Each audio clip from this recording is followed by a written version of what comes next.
Aloha, everyone. Welcome back to the show. Super grateful to have you join us. And I'm even more grateful to have my guest on today. His name is Michael Episcope. Welcome to the show, Michael. Thank you, Pili, for having me. Super excited. So everyone, Michael is principal of Origin Investment, co-chairs the investment committee and oversees investor relations, marketing, and company operations. Origin is in the top 1%. Again, Origin is in the top 1% of private real estate North America focused fund managers by Preqin. Michael brings 25 years of investment and risk management experience to the company and believes that calculated risk taking in inefficient markets is the key to building wealth. We'll get back to that. He regularly contributes to Forbes, looks for him, Forbes Entrepreneur, and Huff Post, as well as frequently speaks on real estate investment panels and podcasts. Welcome to the show again, Michael. Thank you. Great. So, and I want to clarify, we're no longer in the top 1%. So we've actually stopped saying that. I think we got kicked to 2%, but that was done by Preqin, which is a third-party rating system. And they look at the returns of more than 2,000 managers across the globe. So rather than go through this 1, 2, 3%, now we just say we're top decile because we're confident that we're going to stay there. But I just wanted to clarify that if you were. Well, thank you for the clarification. Instead of 1%, he's in the top and his company is in the top 2% instead. That makes a huge difference. That doesn't tell me anything else, but you are awesome. So let's start from the beginning, Michael. Why real estate? Why did you get into it? And let's go from there. Yeah, great question. And I'll take you back because I sort of have a non-traditional route into real estate. And my first career was as a commodities trader. And I started down at the Chicago Mercantile Exchange when I was 19 years old. I was actually in school. I got a summer job. I loved it. I'm here in Chicago. I'm still here today. And Chicago is the commodities trading capital of the world. And this is where the Chicago Mercantile Exchange is, the Chicago Board of Trade, the Options Exchange. So anybody who has gone to college here, has touched it in one way or the other. And I went down there and just loved it. And I decided that that's where I really wanted to stay. I'd always loved to work. So I pushed my classes to night, burned the candle at both ends. And I was a clerk. I was at the lowest level you could possibly be. I think I was making $363 a week. I was running orders. I was meeting people, working my way up. And I did that for about 6 years. And then I ended up getting hired as a broker. I did that for a couple of years, decided I didn't really love it. I wasn't passionate about it. And I really wanted to try my hand at trading. So through some relationships that I had made down there, I had got an opportunity and I was pretty good at it. So I started there in 1997, January of 97. And, funny story, I'd actually broken my shoulder about 3 weeks before in a snowboarding accident. So I started very first day of my dream job. I have a sling on my shoulder, just had surgery. I was on painkillers and standing there in the pit and, everybody's pushing one another. I'm sure you've seen pictures of that, but that's how my career started off. But I can, it was uphill from there. I'll just say that, and did really well. Ended up going off on my own 2 years later, backed myself, my own capital, and just hit it hard for about the next 7 or 8 years. So I had a 9-year trading career where I dug in, and that's where I built my wealth. And when I started trading, I always jokingly, I say to my boss, who I still keep in touch with today, but I'm like, thank God you didn't pay me more money because I would have never gone and been a trader. And so, it worked out for the best. I ended up, just throughout that, I think 9 years later, I punched out of that business in 2005 for a couple of reasons. Number one, my risk profile had changed. And when I started in the business, I was single. I didn't really have any net worth. And I had nothing to lose by going into it, right? But at the end, I had amassed a decent amount of net worth. And I'm like, nothing good can come out of staying here longer, right? If I stack up more chips, my life wasn't going to change. But if I take a lot away, they might. And you never know when one of these overnight standard deviations are going to happen, like a September 11th. And I've been through a lot, and I was really good at managing risk and managing my money during that period. So I just decided it's time to exit. But what also happened during that period is that I was married now, and I had 2 kids, and I had one on the way.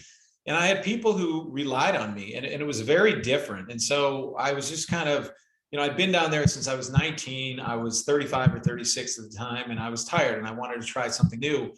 And the next stage was really managing my wealth, because up to that point, I had lived out of my trading account. I had made money. That's where I pulled money out of for living expenses. And I'm like, okay, now it's time to turn my assets into income, to grow them. And I've always had this, just this fear of losing money and going broke. And I think from a little kid, I've always been a saver. And you hear all these stories about people who have made it and then lost it. And unfortunately, there's a lot of tragic stories, especially from the Chicago Mercantile Exchange. It's sort of like pro athletes, right? Who make a lot of money when they're younger, they don't do the right things, and all of a sudden they squander it, they make bad investments. And I didn't want to be that person. So I really wanted to be proactive. And the reason why real estate is because I got introduced to it when I was 12, 13 years old. Those were my summer jobs with my grandfather. He was in real estate. But I also just loved sort of the simplicity of it and the investment, what it can do for your wealth, the passive tax efficient income, the ability to grow it, the simplicity around it. But unfortunately, when I invested in it passively, it was sort of 2 steps forward, 1 step back. Couldn't find, great partners with my money, to be good stewards. And sometimes, a couple times, candidly, just got, punched in the face or brick wall. And that wasn't fun. And it was really, so I decided to go educate myself, and I went back and I got a master's in real estate at DePaul University. So just retooled, and I took 14 real estate classes. I developed a network. My partner and I got together too. I had known him for about 4 or 5 years. We had worked on a nonprofit together. We were really just like-minded about the way the world worked, and believed that nobody would be better stewards of our money than us. He was already in real estate doing some stuff. And in 2007, we got together, and it was more like a family office, but we knew that we wanted to make it bigger than us. So even in 2007, we formed, at that time it was called Origin Capital, who since switched the name to Origin Investments. But we knew we wanted to build something bigger beyond us. But at first, it was 2 guys buying real estate and just trying to buy the best deals they could for their money. And it started really working, and we were protecting ourselves. We were buying debt. We were finding good deals. And then in about 2009, we started inviting other people in, friends and family, high net worth individuals. When we find great deals, we'd syndicate it. And then our fund business started in 2000, late 10 is when we concepted it. We launched Fund 1 in 2011.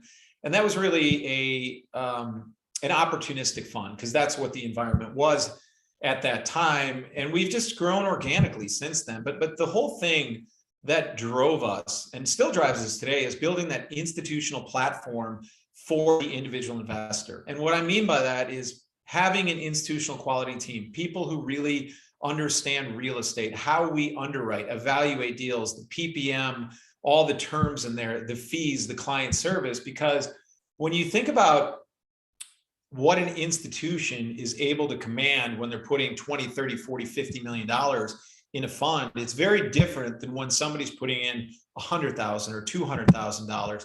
And so it's always been our vision and our goal to create that platform for us, right? For people who are like us. And today, I'm happy to say we have 2,000 investment partners. We have more than 30 registered investment advisors who we work with. We have 3 funds that are open and active right now. We're launching another fund next month. And what we do, it's very simple, is we help high net worth investors grow their wealth and generate tax efficient passive income through real estate investments. And specifically, we build, buy, and lend multifamily real estate in what I'll call the smile state. So Tennessee is actually one of our states, and Pili, I know you're there. It's one of our favorite states, as a matter of fact, right now. Mine too. Tennessee is one of my favorite states. I have so much to unpack right now. I love it. You just gave us basically the genesis of your real estate journey in all of, I think that was 5 minutes. So let's go back a little bit because I want to talk to your mindset, because you are at a place where a lot of my listeners want to be. They have grown up, wherever they started from, they're in real estate now, they are making a living now, and they want to go to that institutional level. They want to create that fund. But what separates you, because you said you basically started building yourself up at the Chicago Mercantile Exchange at 19 years old, and then you decided to become a trader. And then you've lived through September 11th. So what separates you? Because all I heard was growth throughout the entire time, from 19 till now. You grew and you knew how to protect yourself through these life changes, through these situational things that have happened to all of us. So September 11th happens, and you go through that. And then 2008 happens, and you went through that. So these little pinpoints of time periods that you've dropped, you have, what I've heard is that you actually found a way to grow through that. So let's start with September 11th. How were you able to secure and perhaps save yourself, and if you had investors at the time, and grow out of that into when you decided to leave your trading in 2005? So how did you, during that time period, how did you grow? Yeah, I'll say one thing, kind of related to that, and this is at a very high level. I have I guess two things: a fear of failure, right? So I think I go the extra mile, and I believe a lot of people have that. And it's not that I just I can't think of life on the other side, right? And so that has always been a driver, working hard, work ethic. But I don't have a fear of risk, and so a lot of people, like, that doesn't always correspond.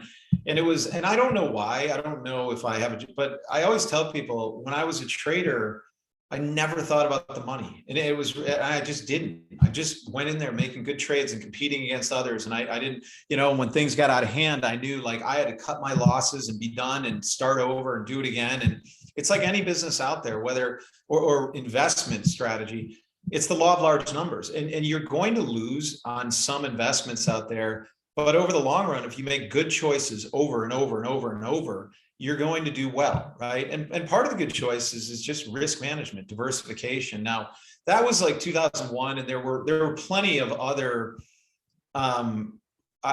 large macro events that happened when I was trading that I could go through, but that was kind of the genesis. I was really good at keeping my position to a point where it never got away from me. And so that's, kind of what I carry into real estate, is just understanding the risk management side of it. And we have a saying, like, you only need to get rich once. And real estate is an investment strategy that is really great at keeping people wealthy and allowing them to maximize the benefits of their assets through the tax efficient private side. But candidly, I was out of the market, not for the most part. I mean, I had investments in the market, but some of it was a little bit of luck. When David and I started Origin in 2007, the cracks were already showing. And we were out there looking at deals, and nothing looked good. And we're like, that doesn't make sense. And suddenly it was more about people wanting rescue capital, because we're like, well, where do we want to position ourselves? And we're really learning, and we're trying to figure out where we wanted to play. Do we want to be in value add? Do we want to be in development? Do we want to be in the debt side? And to us, having money, we're like, well, you know what, like, a nice stream of income makes sense for us. And so we were looking at the debt markets at that time, but everything was just kind of beginning to fall, right? And reading. And so out of that, though, we had this sort of aha moment in, I think it was 2008, probably along that time. And somebody came into our office looking for a loan. And what happened was his loan got sold, and it was I'll call it an $8 million face value on the loan, and somebody bought it for $3 million, and they wanted him to pay it off in 6 weeks for $4 million. And we're like, well, that's where we want to be. We don't want to be in this deal at $4 million. And our whole strategy just sort of shifted into buying debt. Well, that lasted a few years till the debt markets normalized, and then it sort of evolved into the value add space. So it's risk management is really something that is core to what I believe, my partner believes. And I always tell people it's not, a lot of the things, what you do doesn't define you, but what you don't do, right? And so we don't guarantee loans, we don't cross collateralize assets, we don't use a lot of debt. Everything we do is about 35% equity. And it's when you get into a crisis, you can't make those decisions. You only get one time to make the decision. And even in COVID, we didn't know what was going to happen in March and April and May and June. But we knew that we made some really good choices, that we were in growth cities, that we were in the right asset class, that we were in multifamily, that we used a lot of equity in our deals, that we had the right team behind us. And those are decisions that, we're like, we're good, right? We're going to be as good, if better, than anybody else. Now, at that time, we thought maybe we were going back into an 08, 09. We didn't know. And it was time to buckle up, and we made some decisions. But I would say that, you have to have the right strategy. A lot of people, they want to look at the upside, right? If things go right. Well, things do go wrong. And you have to decide, are you doing all the things that matter? Are you in the deal with the right people? And I would say that's the number one thing. And if things go wrong, are these the people who you want to be with, right? And will say that in my lifetime, when I've justified the deal because it looks so great and I sort of didn't do enough due diligence on the sponsor, the person running it, that's where things have gone wrong for me. Not the deals. We're all, we're all investors. We understand macro environment risk, but it's all of a sudden when you have a bad actor, they'll find ways to be bad, even when the deal does well in good times and especially in bad. You have made me breathe so much easier because you've taken the words right out of my mouth, folks. I've said this time and time again. You can have the best deal in the world. It could look spotless. But if the operator, if your sponsor, a bad sponsor, can take a good deal down, I would rather invest in people that know what they're doing, that have great track records, that are just good people. And I'm talking about the whole circle, that have the background that you have, Michael, that have tried and true evidence that they can do what they say that they're going to do. So thank you for mentioning that. And there's again, you are giving us so much information, Michael. Thank you so very much. Are you well, Pili, if I can just add to that, David and I are still the largest investors at our company across our deals. And that's, alignment is everything when you're going into these, these opportunities. And I would tell anybody out there, the higher the IRR on a deal is, the faster you should run away from it, because that's, what I've seen out there is these high, like we've never played that game. And I have to tell you, it's been challenging, and it's been an internal dialogue when we're coming out and our fund says 9 to 11%, and you have competitors going, hey, we're going to get you 16 to 18, or we're going to do this, or people don't understand, how IRR actually operates, or multiple on invested capital. There's a lot of education that needs to go on, but it's couldn't agree more. It's people first. The last thing you should look at are the deal returns and the fees, right? If you don't see value in what the sponsor is bringing, right, and everything else, and you don't feel comfortable with them, don't look. But there's a bias to what we do. We're like, oh God, a 22% return. Well, if it goes wrong, I'll probably still get 12. No, actually, those tend to be binomial, It's crazy because I see these numbers on other people's deals, and I'm just like, how? I don't even know how you're going to be able to do that. But okay, if you trust that operator, let's run the numbers. And normally I can't even get to the same numbers. And I'm in this market, and let's talk a little bit about this market. Actually, before we go there, I actually want to reiterate why I asked you that question as to what we've been saying. It's your track record. And I wanted to know why you are the way you are, and why you have been able to navigate the waters that you have. And it's because you have a fear of failure, which is something a lot of us do, but you're different from me. I actually have a fear of risk. I am not risk tolerant. My husband is the one that has no fear of risk. I'm the one that pulls back first. I'm just like, ooh, that doesn't look good. But that combination has worked out for you because you've been able to navigate through these waters by making those smart decisions, by doing the things that you knew you needed to do based on the information that you saw, not what you are hoping for it to be in the future. Again, for those people that didn't hear me in the back, based on the information that you have. So like when you look at a deal, you base it on the information that you have.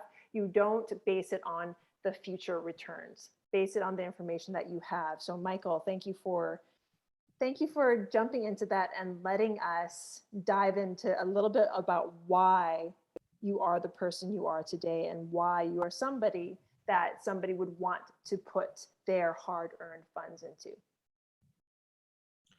So thank you for that. So wait a minute, can you repeat the question? I was listening. No, there was no question. I was just thanking you for going into your past and letting us know a little bit about what makes a good sponsor and why Origin thank you. Is a good thank place you, to Pili. be. Sorry, I thought there was and I'll just add, we're all, so many of us are doing the same thing. And if you're an investor out there and you're looking at deals, and we're doing a ground up development deal and another sponsor is doing a ground up development deal, and you're looking at 10 of these, well, they all kind of should cluster around the same types of returns. But if you have an outlier, you really have to question that, right? How are they underwriting? How are they doing things? And we've always adhered to institutional standards when it comes to underwriting.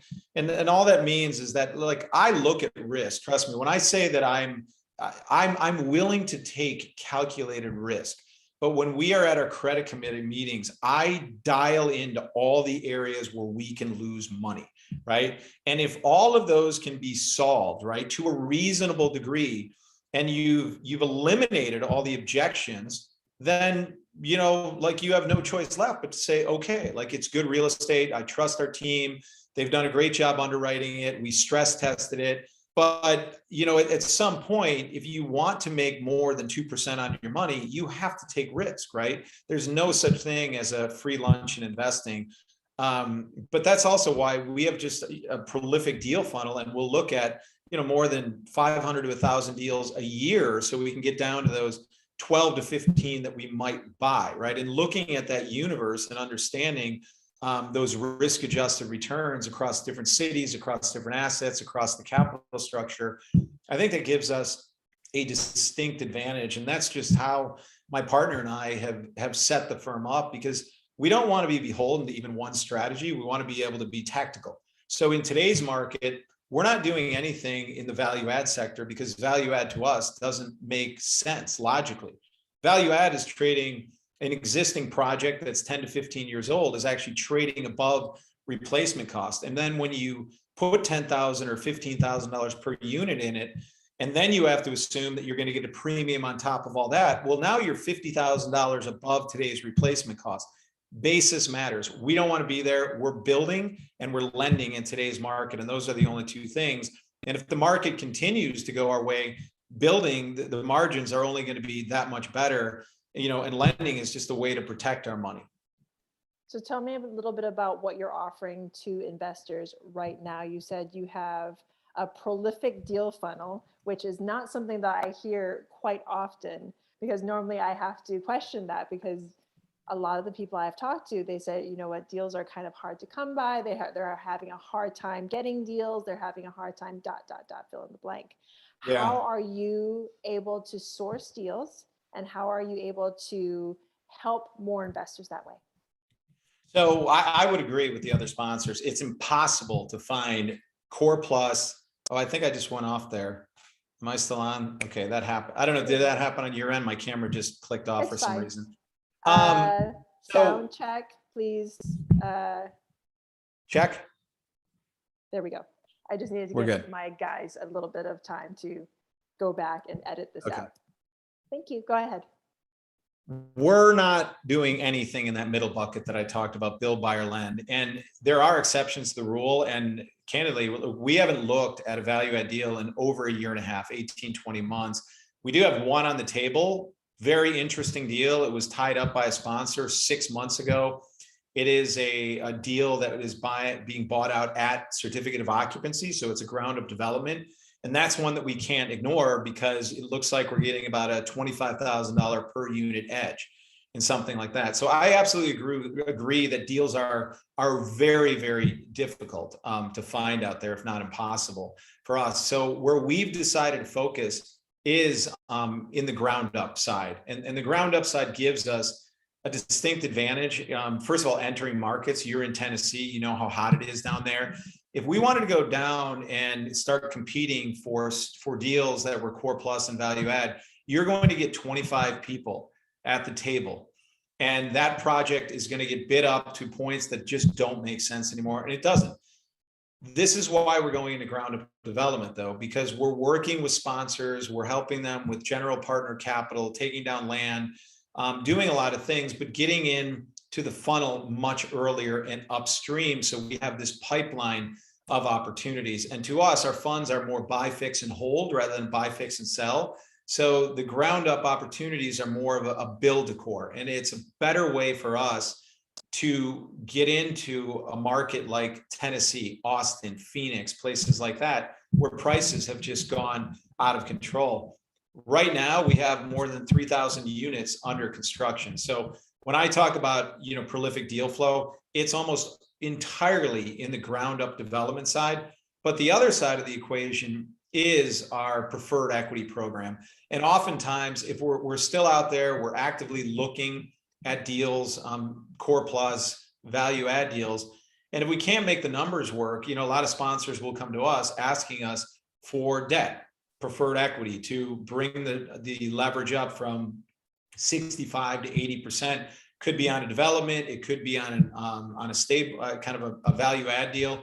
So those two ends of the spectrum is what we're looking at right now. And it's a barbell approach today. And until we find more normalization in the market, this is going to be the future. Fantastic. Michael, thank you so much for joining me today. Before I let you go, two more questions. How can people find you? Let's start off with that one. How can people find you if they want to know more about you and more about how to invest in you? OriginInvestments.com. Go there. And you can connect with any of us right on the website. So we actually have a chat box. We make it super easy. But more importantly, if you want to peruse our offerings, you can fill out a simple form. You can download a deck on any of our opportunities out there, and you can connect with somebody directly in our investor relations department as well. Fantastic. And then for all of my investors that are listening to this today, whether or not you are investing passively or you're a sponsor, what is some crucial advice that you can give to some of my listeners as they're jumping into their real estate journeys or as they're trying to level up as you did in their journey? We touched on this a little bit, and I think there's two different people there to talk about. And the first is, if you're going into this as a business and you really want to build something like we've built, right? You're going to, you have to figure out what is your differentiator? Why do you exist? What are you going to do better out there? And that's, for a lot of people, that's challenging, right? Well, why? But every company has to ask that same question. Surround yourself with great people, work smart, and find a niche out there and do something. And I would say that if you're a passive investor, on the other hand, it's about people. Spend your time finding the right people. All too often, I think, especially for those who are doing individual deals and they're spreading themselves out amongst, multiple sponsors. Well, I think in reality, what you're doing is you're creating more risk, right? You might be diversified across assets and investments, but you're also increasing your risk that one or two or three of those sponsors might not be people who you want to do business with. And you're going to find out eventually, because no tree grows to the sky. And, multifamily is really having its day in the sun right now. And that'll slow down, it won't forever. I don't think, if it does, it won't last for a long time, but it's people. And that's what you really need to focus on out there, is vet the managers, vet their track record, their team, their balance sheet, and whatever you can do just to figure out what kind of people they are, right? I love it. Vet the person. You need to invest in people before you invest in a deal. We did speak about that before, but that is something that it goes across all business. It goes across all aspects of life. It's a people business. It's a people world. So invest in people, not deals. Michael? Yeah, the best line I ever heard was, problems walk on 2 feet. Yes, they do. Yes, So they do. true. Problems do walk on 2 feet. The buildings don't walk themselves. The buildings don't don't fall apart on themselves. It's the people that walk them. So Michael, thank you so very much for coming on the show. I am so grateful for you. Pili, thank you so much for having me. You're very welcome. And to all of my listeners out there, if you loved what you heard, please rate, review, and subscribe. It would mean the world to me. And then go check Michael out over at Origin Investments. It sounds like he has a great team, and he would like to get to know you better as well. So thank you again. Grateful to you. Aloha. Join us for your second cup of coffee every Monday through Friday at noon. Live every day, bringing us our best content we've done so far. Super excited, super engaging, bunch of great guests. We're here to answer your questions, and we so appreciate you listening. Make sure to check this out. Can't wait to see you.